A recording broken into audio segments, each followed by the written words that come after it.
ये यज्ञ से उत्पन्न हुई है। और पूर्व में जो स्वर्ग लक्ष्मी, देवी भागवत स्वर्ग लक्ष्मी, इसने तपस्या की भगवान शंकर की। और जैसे ही भगवान शंकर प्रकट हुए, इसने कहा पति चाहिए, पति 5 बार। भगवान ने कहा ठीक है ठीक है ठीक है। वही इंद्र तत्व 5 रूपों में आया है तो वो इंद्र तत्व इंद्र ही है, 5 रूपों में आया है, वही उसके पति। अर्जुन से ये ज्यादा प्रेम करती थी, इसलिए गिरी। नकुल, इसको रूप का घमंड था, इसलिए गिरा। किसी को शस्त्र विद्या का। अर्जुन क्यों गिरा? भीमसेन ने पूछा ये क्यों गिरा? कि ये चाहता तो महाभारत रोक सकता था। कैसे? अरे इसके पास दिव्यास्त्र थे, इसने दिव्यास्त्र बाद के लिए बचा रखे थे। महाभारत रुक सकता था अगर ये चाहता, पहले ही दिव्यास्त्र का साधन कर देता, इसलिए गिर रहा है। भीमसेन तुझे बल। और अब अंतिम में युधिष्ठिर भी इस शरीर नहीं गए। युधिष्ठिर जैसे ही जाने के लिए हुआ, काल पुरुष प्रकट हुआ है कि महाराज आपने भी एक झूठ बोला है। क्या? नरो वा कुंजरो वा अश्वत्थामा हतो हता।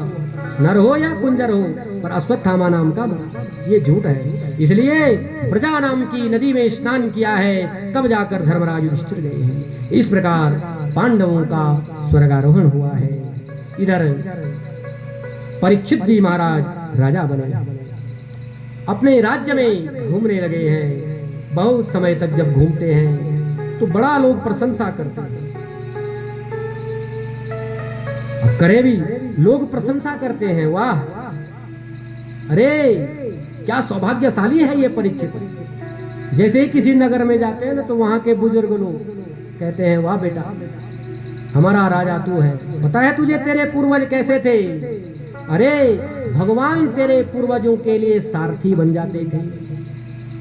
जब अपनी सभा में युधिष्ठिर बैठे रहते थे तो सबसे पहले द्वारिकाधीश आकर प्रणाम करते थे, और तब जाकर अन्य सारे राजा प्रणाम करते थे।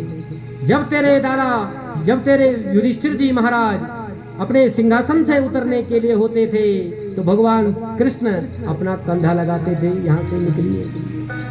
सारथ्य पारसद से वन सख्य दोत्य वीरासना नुगमन स्तवन प्रणामा स्निग्धेषु पाण्डुषु जगत् प्रणतिं च विष्णो भक्तिं करोति नृपति शरणारविंदे। अब इतनी बातें परीक्षित से कहते थे। परीक्षित को घमंड नहीं होता था। कोई होता ना घमंड हो जाता, अरे भगवान जो हमारे यहाँ द्वारपाल हमारे यहाँ रहते थे, हमारी सेवा करते थे। सूत जी महाराज कह रहे हैं वो जैसे ही ये बात सुनते थे तो भक्तिम करो, वो परमात्मा के लिए विनम्र हो जाते थे। कहते थे ये मेरा कोई पुरुषार्थ नहीं है, अरे ये तो मेरे पितृव्यों का पुरुषार्थ है जो उनके साथ, मैं तो उनके कुल में जन्म मैंने लिया है, इसलिए जो आप लोग मुझसे कह रहे हैं। ऐसे दीनवत हो जाते थे, ऐसे थे परीक्षित महाराज। एक समय की बात है, धर्म और पृथ्वी आपस में विचार कर रहे हैं। पृथ्वी रो रही है। धर्म ने कहा देवी क्यों रो रही है? क्या इसलिए रो रही हूँ कि मुझ में कलयुग आ गया, इसलिए नहीं रो रही हूँ। किस लिए रो रही हो? कि भगवान कृष्ण मुझे छोड़कर चले। श्लोक है यहाँ बड़ा सुंदर। भगवान कृष्ण जब यहाँ थे तो मुझ में चलते थे पृथ्वी पर, तो उनके चरणों पर शंख बना हुआ है, पद्म बना हुआ है, अंकुश बना हुआ है, ध्वजा बनी हुई है, जौ बने हुए हैं, उसके चिन्ह मुझ पर छपते थे। आज जब भगवान स्वधाम चले गए हैं, मुझे इस बात का दुख है कि भगवान के चरण चिन्ह मुझ में नहीं पड़ रहे। उस समय स्वर्ग से भी वैकुंठ से भी अधिक मेरी महिमा होती थी, इसलिए मुझे दुख हो रहा है। तस्याब्जमब्जपुलिसा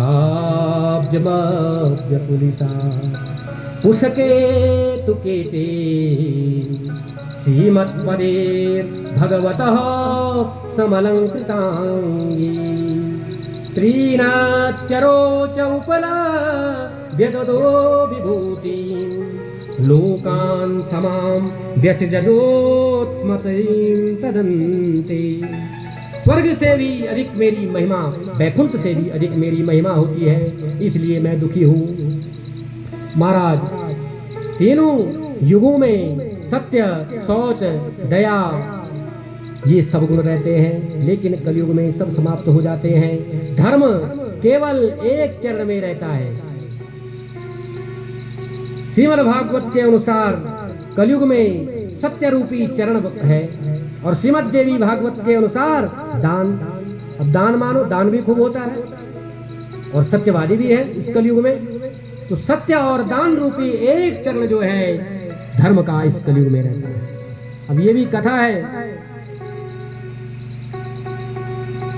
पद्मा के द्वारा धर्म को श्राप दिया गया। ये शिव पुराण की कथा है। एक पद्मा नाम की देवी, उसका विवाह पिप्पलाद से हुआ। पिप्पलाद तो बड़ी तपस्या करके सूखे हो गए, तपस्वी थे वो सन्यासी। एक दिन धर्म जो है भेष बदल करके उसके सामने आया। कह, देवी इस बाबा के साथ क्यों है? अरे मैं हूं। पद्मा ने कहा, मुझसे विवाह इस प्रकार की बात कर रहा है, मैं पतिव्रता स्त्री हूँ, अभी तुझे श्राप देती हूँ। धर्म सामने खड़ा हो गया। कह, देवी श्राप मत देना। अच्छा, तू धर्म है और इस प्रकार की परीक्षा, जा तेरे प्रत्येक युग में एक एक चरण कटते रहेंगे, कलयुग में तेरा एक ही चरण होगा। वही जो है 3 चरण कट गए हैं और वो धर्म कलयुग में है। उसको जो है एक कली पुरुष उसको मार रहा है। तब तक देखा परीक्षित ने ये क्या हो रहा है, धनुष निकाला है, वो कलयुग चरणों में गिर गया है। क्या महाराज मुझे मत मारिए, क्या मेरे राज्य से हट जा, भाग जा। तो कहाँ जाऊं? इस संपूर्ण पृथ्वी में आप ही का तो राज्य है, आप चक्रवर्ती सम्राट हैं, इसके अतिरिक्त मैं कहाँ जाऊं? कहीं जाने के लिए कुछ है ही नहीं। तो 3 स्थान दिए हैं। तो ठीक है, अगर तुझे यहाँ रहना है तो द्यूतम पानम स्त्रिया सोना, जहाँ जुआ खेला जाता हो वहाँ कली का वास होगा। जहाँ मजरा पान किया जा रहा हो वहाँ, जहाँ व्याभिचारिणी स्त्रियां रहती हो, और जहाँ कसाई जहाँ रहते हो, पशु हिंसा जहाँ होती है, इन 3 जगह तू रहेगा। पुनः उसने कहा, महाराज एक जगह और दे दो। फिर जो है 2 नंबर के सोने में, 1 नंबर के सोने में नहीं, 2 नंबर के सोने में कली का वास होता है। सोने में तो गीता में कहते हैं भगवान कि सोने में मेरा वास है, 1 नंबर के सोने में भगवान का वास, और चोरी का जो सोना है, जो धन है, उसमें कली का वास। महाराज जैसे ही ये घर दिया, एक दिन मन में आया कि चलो अपने पुरखों की संपत्ति को देखने जाता हूँ। परीक्षित जैसे ही अपने खजाने में गए, वहां एक सुंदर सा मुकुट दिखाई दिया। वो था जरासंध महाराज का मुकुट, और जरासंध तो बड़ा पापी। मुकुट सर में रखा, जैसे ही मुकुट सर में रखा, मृगया की भावना आ गई, चलो आखिर करने जाते हैं। पहले नहीं थी अब मृगया की भावना। जैसे ही वो 2 नंबर का कली सर में रखा, वैसे ही सोचने लगे कि चलो आज आखिर करने जाते हैं। जंगल में गए, और एक भयंकर जंगल में भूख प्यास से तृषित होकर घूमते घूमते एक आश्रम दिखा है। उस आश्रम में एक सन्यासी बैठे हुए हैं। वो समीक महर्षि का आश्रम है, उसमें बैठे हुए हैं। देखा ये महात्मा, देखो ना, आंखें बंद कर रखा है, क्योंकि राजा अगर आ जाए तो उसका आतिथ्य करना चाहिए, ब्राह्मण आ जाए उसका आतिथ्य करना चाहिए। अब इसने सोचा आतिथ्य करना पड़ेगा, इसलिए आंखें बंद करके बैठा हुआ है। एक मरा हुआ सर उठाया है धनुष की कोठी पर और उनके गले में डाल दिया। जैसे ही डाला, उनका पुत्र समीक ऋषि का पुत्र श्रृंगी बालकों के साथ खेल रहा है। उसको किसी ने बताया कि तेरे पिता के गले में किसी राजा ने मृत सर्प डाला है। उसने कौशिकी नदी का जल लिया और वाग वज्रम विसर्जर इति लंघित मर्यादम तक्षकः सप्तमे। हे राजन, तुम तो ब्राह्मणों का सम्मान करने वाले थे, ब्राह्मण ऋषि मुनियों का सम्मान करने वाले थे, लेकिन आज तुमने मर्यादा का उल्लंघन किया है। इसलिए मैं ऋषि कुमार इस कौशिकी के जल को हाथ में लेकर तुझे श्राप देता हूँ कि आज से 7वें दिन तक्षक नाम का नाग तुझे डसेगा। जैसे ही ये श्राप दिया अपने पिता के पास आया, सर्प निकाला और मुक्त कंठ रोध जोर जोर से रोने लगा। पिता ने कहा क्यों रो रहा है? तो ये सर्प सारी बात बताई और ये भी बता दिया मैंने श्राप दे दिया कि बेटा ये तूने ठीक नहीं किया। तुम्हें पता है उस परीक्षित को जन्म लेने के लिए भगवान उत्तरा के गर्भ में गए, क्या क्या कार्य भगवान ने उनकी रक्षा के लिए नहीं किए और तूने श्राप दे दिया है कि बेटा ये तूने ठीक नहीं किया। सूत जी महाराज कह रहे हैं कि जैसे ही उन्होंने अपने गौरमुख नाम के शिष्य को बुलाया है और कहा है जाओ परीक्षित को बता दो कि आज से 7वें दिन मेरे पुत्र का श्राप तुझ पर लगेगा। जैसे ही परीक्षित को पता चला है, सूत जी महाराज कह रहे हैं परीक्षित बोल पड़े हैं, जैसे वो सर से मुकुट हटाया वैसे ही दिमाग में आया क्या किया मैंने, अरे क्या बिगाड़ा था उस महात्मा ने मेरा। अहो मयानी चमनार्यवत्कृतम, ये आर्यों का धर्म नहीं है, ये क्षत्रियों का धर्म नहीं है, मैंने नीच कर्म किया है। और अब तो अपने पुत्र जन्मे गए को राज्य का भार देकर गंगा के किनारे सब कुछ छोड़कर चल दिए गंगा के किनारे। और कैसी है गंगा जी, बड़ा सुंदर कहते हैं यावे लसत्री तुलसी विमिश्रा कृष्णांगिरेण्वाभ्यजतां मुनेत्री पुनातिलोका नुभयत्र शेषान् कस्तां न सेवेत मरिष्यमाणः। मरिष्यमाणः सानच प्रत्यय वर्तमान कालिक क्रिया का बोध कराता है। वर्तमान काल में कौन ऐसा व्यक्ति है जो मरण धर्मा नहीं है? मरना तो सबने है, कोई ऐसा नहीं जिसने मरना नहीं है। अरे मरण धर्मा जीवों उस गंगा का सेवन क्यों नहीं करते? कैसी है गंगा जी, भगवान विष्णुपदी, भगवान विष्णु के चरणों से वो बह रही है और भगवान विष्णु के चरणों में तुलसी दल है, तुलसी मंजरी है, बढ़िया सुंदर मलयागिरी चंदन लगा हुआ है और उस गंगा जी के साथ वो तुलसी मंजरी और वो मलयागिरी चंदन ही बहकर आ रहा है। यावे लसत्सी तुलसी विमिश्रा, कौन ऐसा व्यक्ति होगा जो गंगा का सेवन नहीं करना चाहेगा? चल दिए हैं। जैसे ही महर्षियों को पता चला है सब आ गए हैं। अत्रिर्वसिष्ठ च्यवन शरदवान अरिष्टनेमि भृगुरंगिरादय। अत्रि वशिष्ठ भृगु सारे महर्षि आ गए। गंगा के किनारे भीड़ लगने लग गई है।